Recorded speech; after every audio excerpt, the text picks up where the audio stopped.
Pourquoi je retombe toujours? Pourquoi, après avoir prié, après avoir pleuré, après avoir promis à Dieu que c'était la dernière fois, est-ce que je me retrouve encore au même endroit? Si cette question vous traverse l'esprit, vous n'êtes pas seul. Derrière les chants d'adoration, derrière les Amen à l'église, derrière les publications chrétiennes sur les réseaux sociaux, il existe un combat silencieux que beaucoup mènent en secret. L'impudicité. On en parle peu, on la cache, on la maquille sous des excuses. Mais elle ronge les cœurs, affaiblit les consciences et installe une double vie douloureuse. Beaucoup de chrétiens aiment sincèrement Dieu, mais luttent en secret contre des pensées impures, des habitudes cachées, des comportements qu'ils savent au contraire à la volonté de Dieu. Et à chaque chute, la même scène se répète. La culpabilité, la honte, la promesse de ne plus recommencer. Puis le silence. Dans l'Église, on parle de bénédiction, de prospérité, de destinée, mais très peu parlent honnêtement de ce combat intérieur. Alors ceux qui luttent se sentent anormaux, sales, indignes. L'impudicité devient alors plus qu'un péché. Elle devient une prison mentale et spirituelle. Ce qui la rend encore plus dangereuse, c'est qu'elle agit dans l'ombre. Elle ne détruit pas toujours immédiatement. Elle affaiblit lentement. Elle éteint le feu spirituel petit à petit. Elle vole la paix. Elle trouble la communion avec Dieu. Et le pire, elle crée un cycle. Tentation, chute, honte, isolement, rechute. Beaucoup finissent par croire que c'est leur nature, qu'ils resteront toujours esclaves de ce combat, qu'ils devront vivre avec cette faiblesse toute leur vie chrétienne. Mais laissez-moi vous dire une vérité puissante. Vous n'êtes pas condamné à lutter toute votre vie. Vous n'êtes pas destiné à tomber encore et encore. Vous n'êtes pas esclave de vos désirs. L'impudicité n'est pas plus forte que la puissance de Dieu. Oui, le combat est réel. Oui, la tentation peut être intense. Oui, la pression de cette génération hypersexualisée est énorme. Mais la liberté est possible. Pas une liberté temporaire. Pas une liberté fragile. Une liberté durable. Une liberté profonde. Une liberté pour toujours. Dans cette vidéo, nous allons exposer la vérité. Comprendre pourquoi ce combat est si fort. Découvrir la racine réelle du problème. Et surtout, apprendre comment vaincre l'impudicité de manière définitive, avec une stratégie spirituelle et pratique. Ce message n'est pas pour condamner. Il est pour libérer. Alors soyez honnête avec vous-même. Regardez votre cœur et posez-vous cette question une dernière fois. Pourquoi je retombe toujours? La réponse pourrait transformer votre vie. Pour vaincre l'impudicité, il est indispensable de comprendre clairement ce qu'elle représente selon la Bible. Beaucoup de croyants réduisent l'impudicité à un simple acte physique, alors que les Écritures vont beaucoup plus loin. Dans le Nouveau Testament, le mot grec utilisé pour désigner l'impudicité est porneia, un terme large qui englobe toute forme d'immoralité sexuelle en dehors du cadre établi par Dieu. Cela inclut non seulement les relations sexuelles hors mariage, mais aussi les pensées impures entretenues volontairement, les regards chargés de convoitise et les désirs cultivés dans le secret du cœur. La Bible enseigne clairement que le péché ne commence pas seulement par un acte visible, mais d'abord dans l'intention intérieure. Jésus lui-même déclare que celui qui regarde une femme pour la convoiter a déjà commis l'adultère dans son cœur. Cela montre que l'impudicité n'est pas uniquement un comportement extérieur, elle est aussi une disposition intérieure. Elle s'enracine dans l'imaginaire, dans les pensées répétées, dans les scénarios mentaux que l'on nourrit jusqu'à ce qu'ils deviennent une habitude. Il est également important de distinguer la tentation du péché. Être tenté n'est pas un péché. La tentation est une proposition, une suggestion, une impulsion qui surgit parfois sans prévenir. Même Jésus a été tenté. Le péché commence lorsque nous acceptons, entretenons et développons cette suggestion jusqu'à lui donner de la place dans notre cœur. Comprendre cette différence est essentiel, car beaucoup de chrétiens vivent dans une condamnation constante simplement parce qu'ils ressentent des désirs ou des tentations. Le problème n'est pas l'apparition de la tentation, mais la décision de l'accueillir et de la nourrir. La parole de Dieu nous rappelle aussi que notre corps est le temple du Saint-Esprit. Cette vérité change complètement la perspective. Le corps du croyant n'est pas un simple instrument destiné à satisfaire des pulsions. Il est un lieu sacré où Dieu a choisi d'habiter. L'impudicité devient donc un acte qui touche non seulement la morale, mais aussi la dimension spirituelle profonde de notre relation avec Dieu. Elle affecte notre communion avec lui et altère la sensibilité de notre conscience. Enfin, l'impudicité touche à l'identité. Elle déforme la manière dont nous percevons l'amour, le respect, la valeur et la dignité. Elle réduit souvent la personne à un objet de satisfaction, au lieu de reconnaître en elle l'image de Dieu. Lorsqu'un croyant comprend que la pureté n'est pas une simple règle religieuse, mais une protection divine pour préserver son cœur, sa dignité et sa destinée, il commence à voir ce combat sous un angle différent. Comprendre l'impudicité selon la vision biblique n'est donc pas une démarche de condamnation, mais une étape vers la liberté. Tant que le problème est minimisé ou mal défini, il est impossible de le vaincre efficacement. Mais lorsque la lumière de la vérité éclaire le sujet, elle ouvre aussi le chemin vers la transformation. Beaucoup de croyants se demandent pourquoi, malgré leur amour sincère pour Dieu, l'impudicité reste un combat si intense et récurrent. La réponse est plus complexe qu'on ne le pense, car ce problème ne touche pas seulement la volonté spirituelle, mais aussi le corps, l'âme et l'environnement dans lequel nous vivons. Pour comprendre pourquoi il est si difficile de quitter l'impudicité, il faut examiner ses racines profondes. Il existe d'abord une dimension hormonale et physique que l'on ne peut pas ignorer. Dieu a créé le désir sexuel comme quelque chose de naturel et puissant. Les hormones, particulièrement à certaines périodes de la vie, amplifient les pulsions et rendent les tentations plus fortes. Le corps peut réclamer une satisfaction immédiate, et si la discipline spirituelle n'est pas solide, la pression devient difficile à supporter.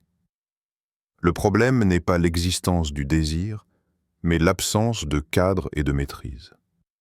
Lorsque le désir n'est pas dirigé selon le plan de Dieu, il devient incontrôlable.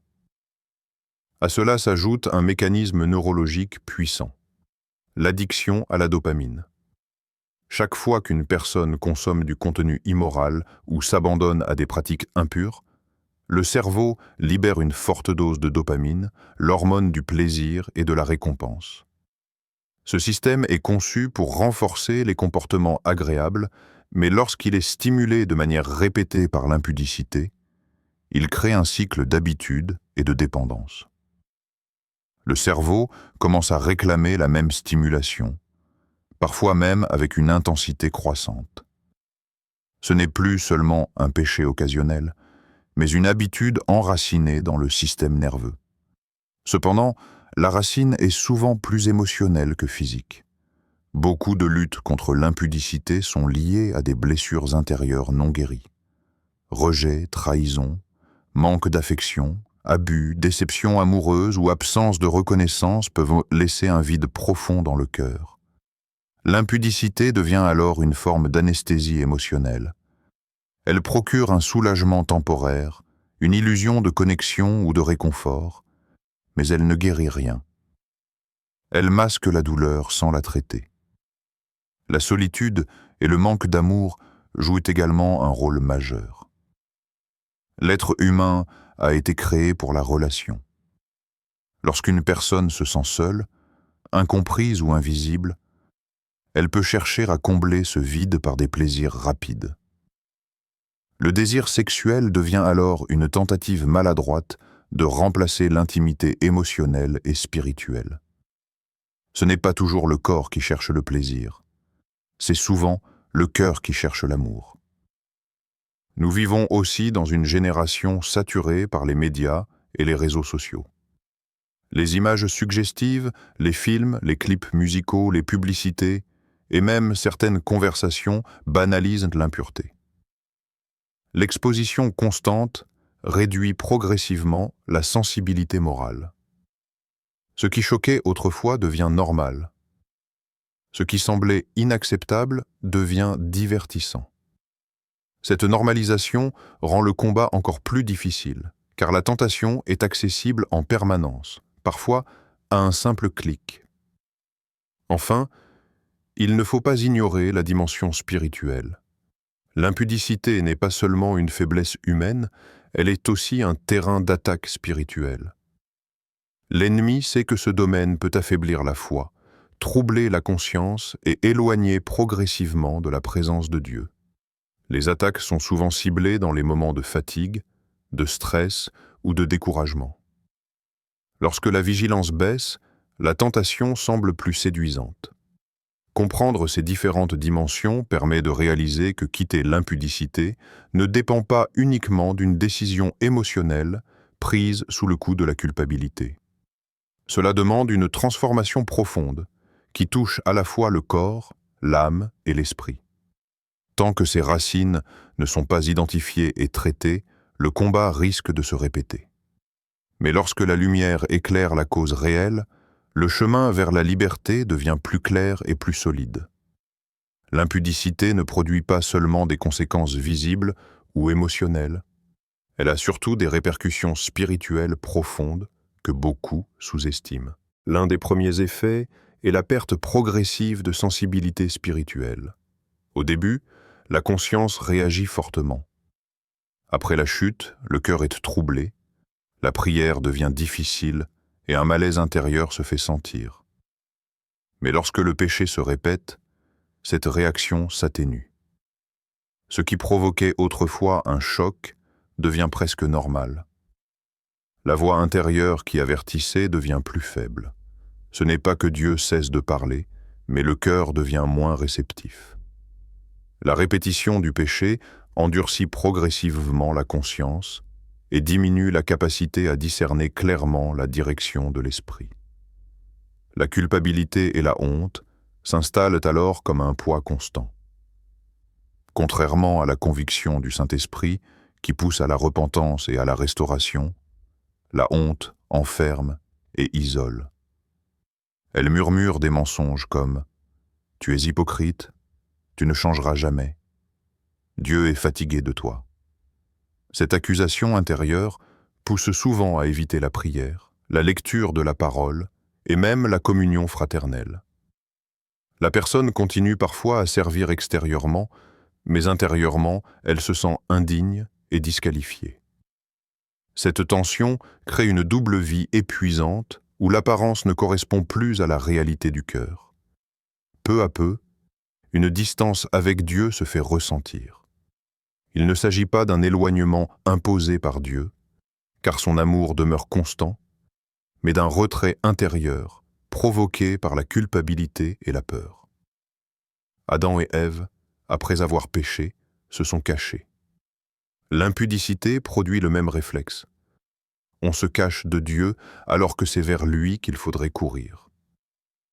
Cette distance affaiblit la communion, réduit la joie du salut et rend la relation avec Dieu mécanique plutôt que vivante. La prière devient formelle, l'adoration perd en profondeur et la parole semble moins vivante. Il existe aussi une dimension plus subtile mais réelle, les portes ouvertes spirituelles. Le péché répété peut créer des accès légaux à l'ennemi pour troubler la paix, alimenter des pensées obsessionnelles ou renforcer des chaînes intérieures. L'impudicité nourrit des schémas mentaux qui facilitent les attaques futures. Elle peut amplifier l'anxiété, le découragement et même le sentiment d'oppression. Plus la porte reste ouverte longtemps, plus il devient difficile de la refermer sans une décision ferme et une restauration sincère. Enfin, l'impudicité peut provoquer une paralysie de la destinée. Dieu appelle chacun à une vie de croissance, d'impact et d'influence. Cependant, lorsqu'une personne reste prisonnière de cycles répétitifs de chute et de culpabilité, son énergie spirituelle est absorbée par la lutte intérieure. Au lieu d'avancer vers son appel, elle consacre son temps à gérer les conséquences de ses propres chutes. La confiance diminue, l'audace disparaît, et les opportunités peuvent être manquées à cause d'un sentiment d'indignité. Prendre conscience de ces conséquences n'a pas pour but de condamner, mais de révéler la gravité du combat. L'impudicité n'est pas un simple détail moral. Elle affecte la profondeur de la relation avec Dieu, la clarté spirituelle et la progression vers la destinée. Comprendre cela est une étape essentielle, car on ne combat sérieusement que ce dont on mesure réellement l'impact. Si l'on gratte sous la surface du comportement, si l'on dépasse la simple question des actes et des habitudes, on découvre souvent que l'impudicité n'est pas seulement un problème de maîtrise de soi, mais un problème d'identité. Beaucoup de croyants connaissent des versets, fréquentent l'Église et confessent leur foi, mais au plus profond d'eux-mêmes, ils ne comprennent pas réellement qui ils sont en Christ. Lorsque l'identité n'est pas solidement enracinée dans la vérité de l'Évangile, elle cherche inconsciemment à se construire ailleurs. La Bible déclare que nous sommes une nouvelle création, rachetée, aimée, choisie et adoptée.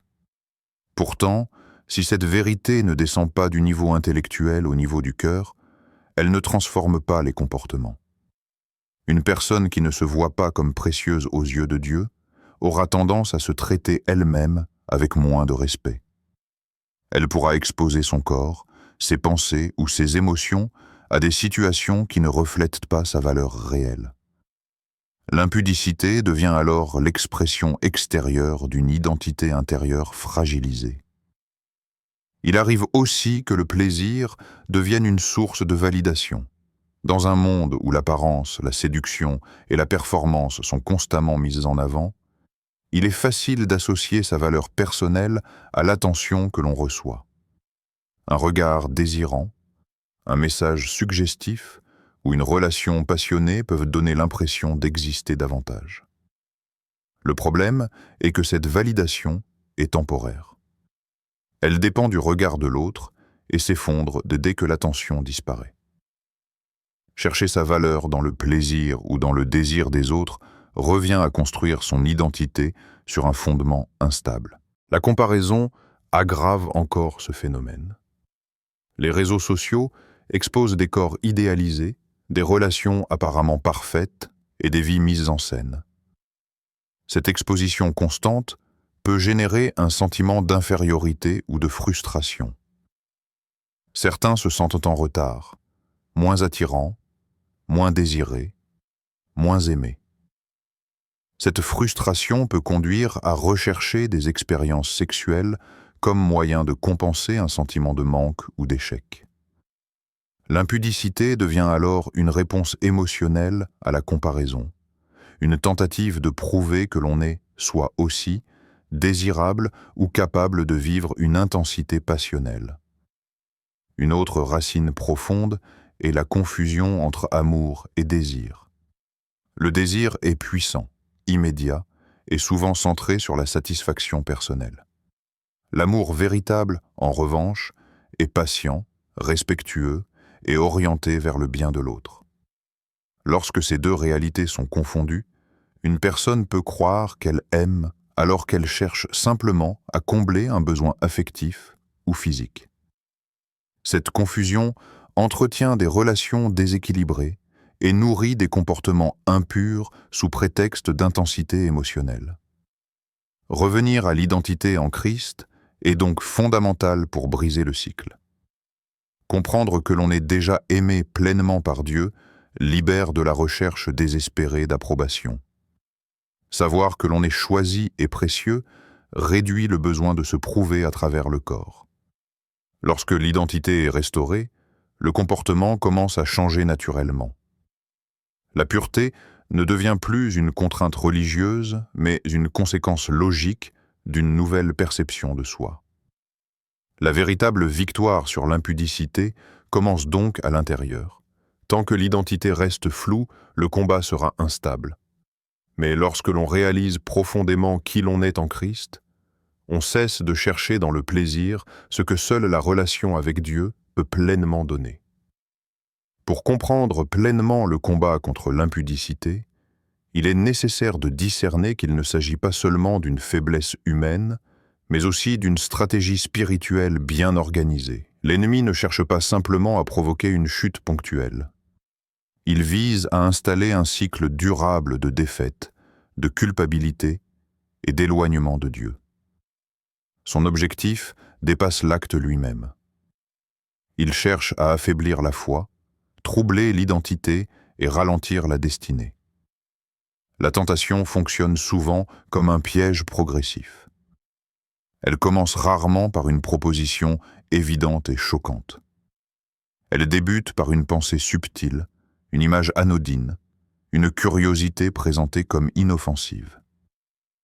L'ennemi suggère que ce n'est pas si grave, que tout le monde le fait, ou que ce sera la dernière fois. Cette approche graduelle réduit la vigilance et donne l'impression que l'on contrôle encore la situation. Pourtant, chaque petit compromis prépare le terrain pour un compromis plus grand. Le piège ne se referme pas d'un coup, il se construit lentement. Une autre stratégie puissante est la normalisation du péché. À force d'exposition répétée à l'immoralité dans la culture, les films, les réseaux sociaux et les conversations courantes, la sensibilité spirituelle diminue.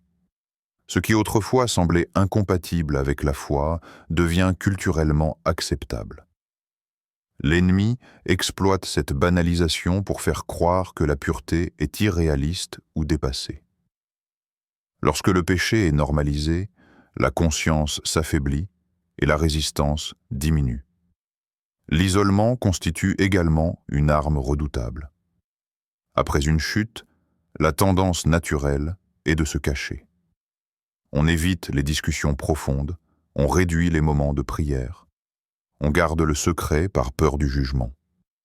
L'ennemi sait que l'isolement nourrit la faiblesse.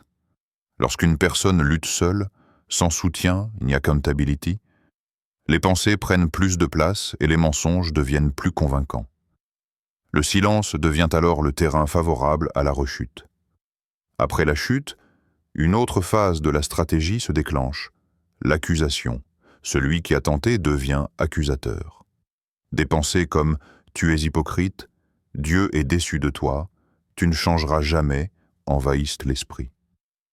Cette accusation vise à remplacer la conviction saine par une condamnation paralysante. Au lieu de courir vers Dieu pour recevoir pardon et restauration, la personne s'éloigne davantage, convaincue qu'elle n'est plus digne. C'est ainsi que s'installe le cycle destructeur. Tentation, péché, honte, isolement, puis rechute. Chaque étape renforce la suivante. La honte alimente l'isolement affaiblit la résistance et la faiblesse prépare une nouvelle chute. Ce cycle n'est pas accidentel. Il est stratégique.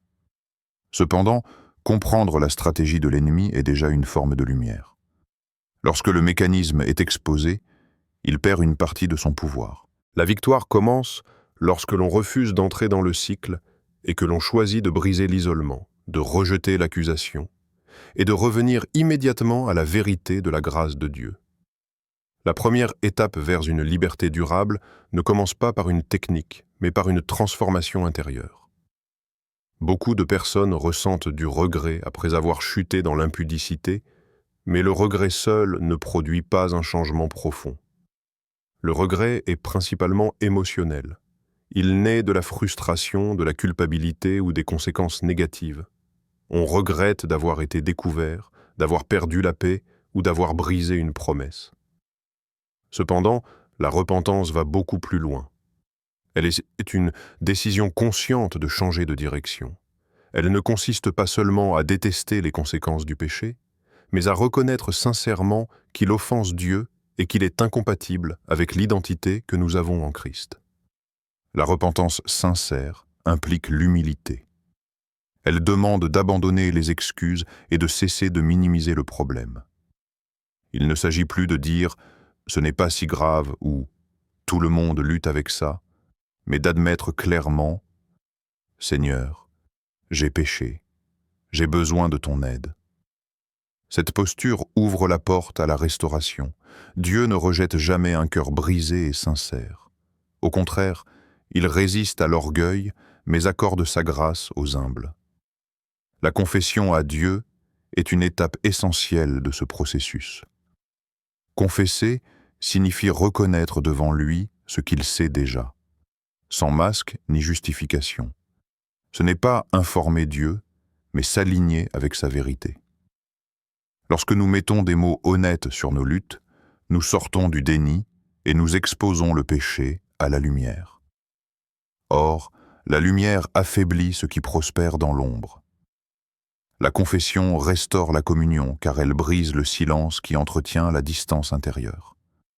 Dans cette démarche, il est également important de demander un cœur nouveau. Trop souvent, nous demandons simplement plus de force pour résister, sans demander une transformation plus profonde. Pourtant, la véritable liberté vient d'un changement de désir. Lorsque le cœur commence à aimer la pureté plus qu'il n'aime le plaisir passager, la dynamique change. Demander à Dieu de renouveler nos pensées, de purifier nos intentions et de réorienter nos désirs est une prière puissante. La transformation durable ne repose pas uniquement sur la discipline, mais sur l'action intérieure du Saint-Esprit. Enfin, il faut saisir la puissance du pardon. Beaucoup restent prisonniers parce qu'ils continuent à se condamner après avoir demandé pardon. Pourtant, la promesse biblique est claire. Si nous confessons nos péchés, Dieu est fidèle et juste pour nous pardonner et nous purifier. Le pardon de Dieu n'est pas partiel ni temporaire. Il efface la faute et restaure la relation. Accepter ce pardon est un acte de foi. Cela signifie croire que la grâce de Dieu est plus grande que nos chutes répétées. La repentance sincère et la confession ne sont pas des gestes de faiblesse, mais des actes de courage spirituel. Elles marquent le début d'un nouveau chemin. Sans cette étape, les efforts resteront superficiels. Mais avec un cœur réellement tourné vers Dieu, la liberté cesse d'être un simple espoir et devient une réalité en construction. Après la repentance sincère, il est indispensable de passer à des actions concrètes. Beaucoup désirent la liberté, mais ne modifient pas leur environnement. Or, vouloir vaincre l'impudicité tout en gardant les mêmes habitudes, les mêmes accès et les mêmes déclencheurs revient à essayer d'éteindre un feu tout en continuant à verser de l'huile dessus. La victoire durable exige des décisions pratiques et parfois radicales. La première action consiste à supprimer les contenus déclencheurs. Cela peut inclure certains comptes sur les réseaux sociaux, des films, des séries, des musiques ou des sites internet qui stimulent l'imagination et réveillent les anciens réflexes. Il ne s'agit pas d'un légalisme excessif, mais d'une stratégie de protection. Si un contenu alimente régulièrement des pensées impures, il devient une porte ouverte. Supprimer ces sources peut sembler difficile au début, mais c'est un acte de maturité spirituelle. On ne nourrit pas ce que l'on cherche à affaiblir. Discipliner les yeux est également fondamental. Les yeux sont souvent la première porte d'entrée de la tentation. Apprendre à détourner le regard rapidement, à ne pas s'attarder sur des images suggestives et à contrôler sa curiosité visuelle est un exercice quotidien. Cette discipline ne se développe pas par hasard. Elle demande une vigilance consciente. Plus on exerce cette maîtrise, plus elle devient naturelle. Ce qui semblait autrefois irrésistible perd progressivement son pouvoir lorsque l'on refuse de lui accorder de l'attention.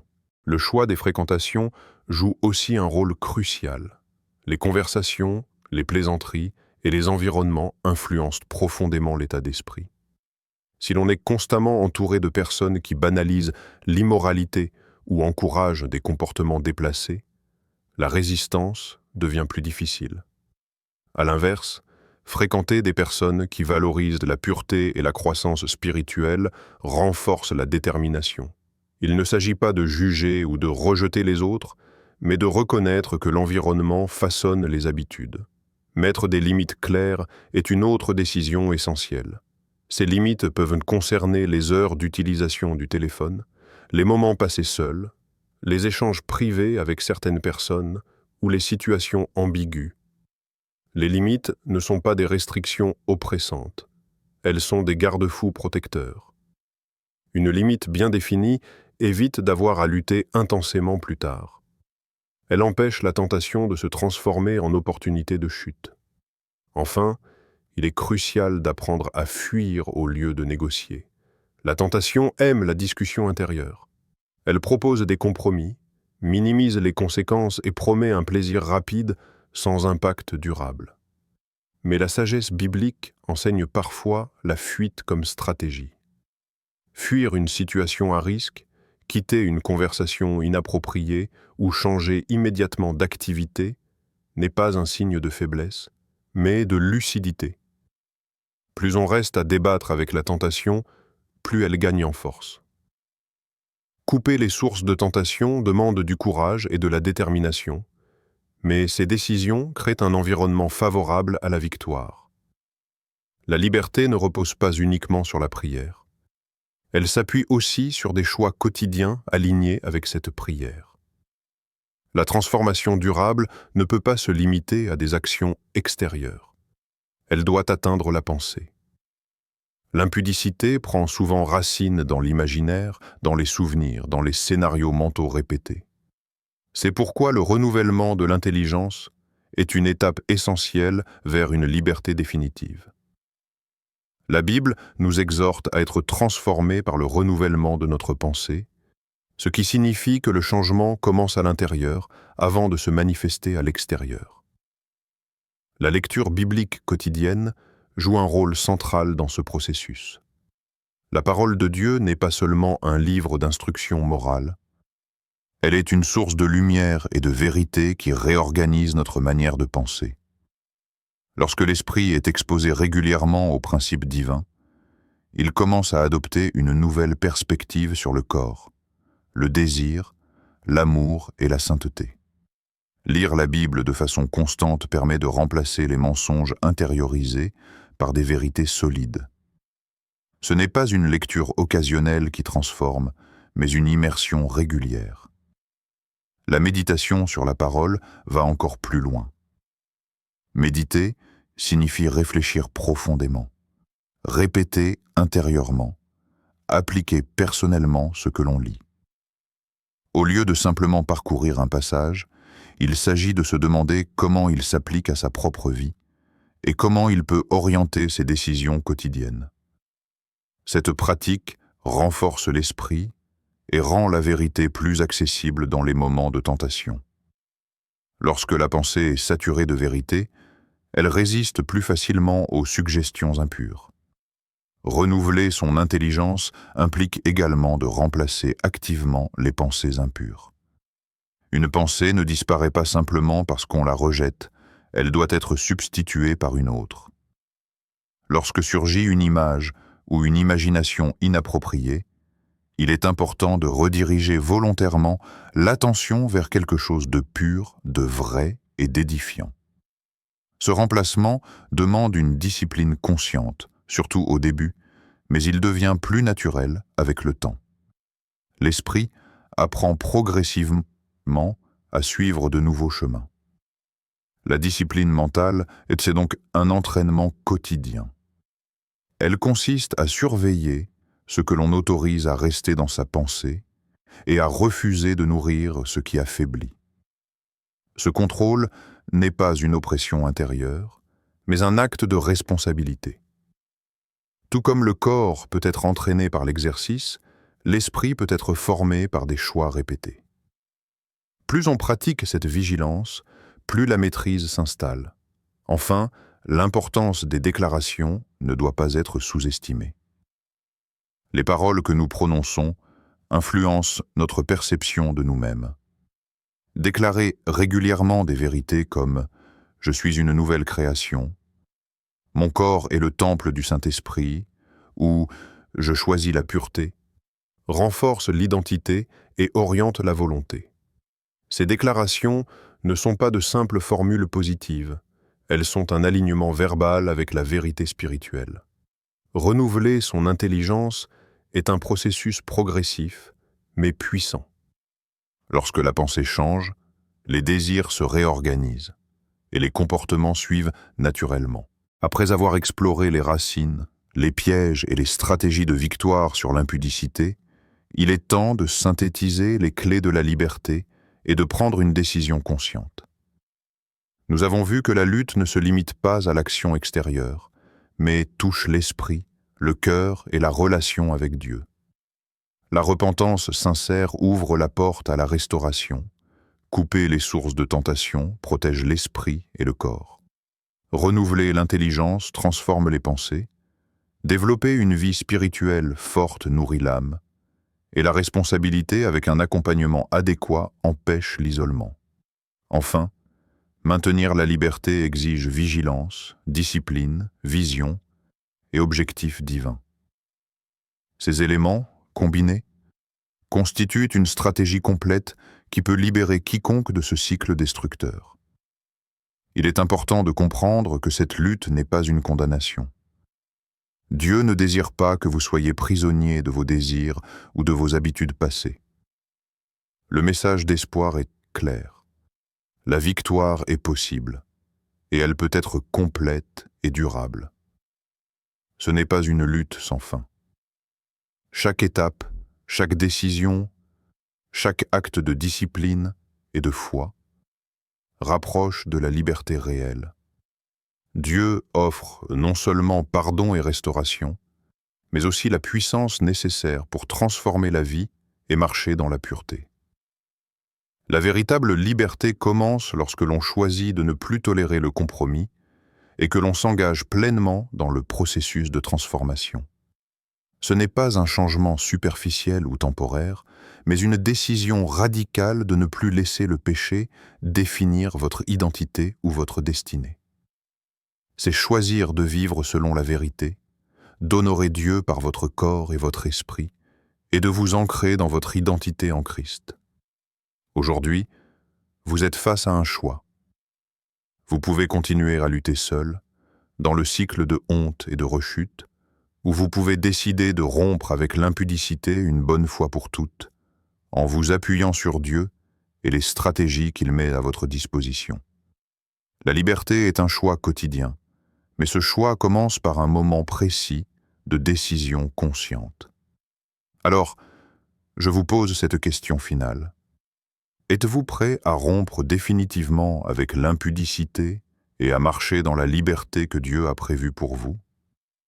Vos réponses, vos engagements et vos partages dans les commentaires peuvent inspirer d'autres personnes à prendre la même décision. Aujourd'hui, le pouvoir de dire non au péché et oui à la pureté est entre vos mains. Choisissez la liberté, choisissez la vie, choisissez Dieu.